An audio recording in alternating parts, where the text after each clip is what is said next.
माँ कह दिया, नदी को माँ कह दिया, गाय को माँ कह दिया, वृक्ष को मित्र कह दिया।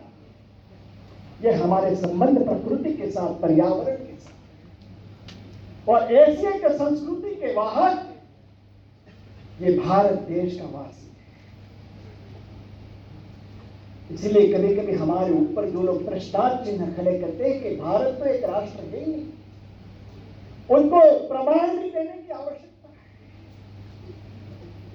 और मैं बहुत कोई पुराने प्रमाणों के उच्चारण नहीं कर रहा हूं। अभी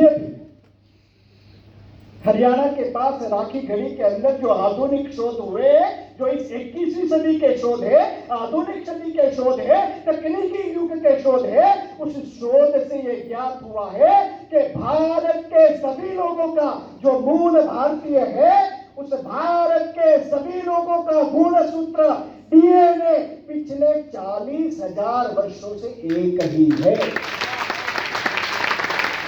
इससे ज्यादा प्रमाण कौन सा है? दूसरी बात यह है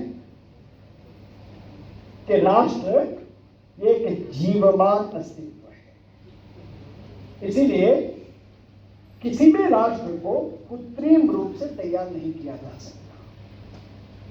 जैसे परिवार भी व्यक्तियों को मिलकर बनता है, किंतु वो जीवमान होने पर, परिवार भी एक जीवमान है, इसलिए वो जीवमान अस्तित्व होने के कारण किन्हीं 4-5 व्यक्तियों को जोड़कर परिवार नहीं बनता।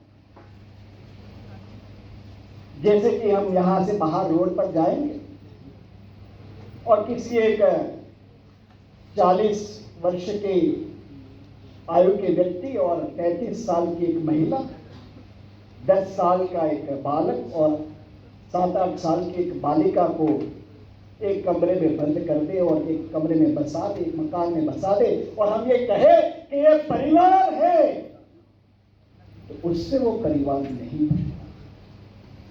परिवार के लिए मौलिक रक्त संबंध होना आवश्यक है। माता पिता संतान, यह रक्त संबंध जब विकसित होता है तब जाकर परिवार अस्तित्व में आता है।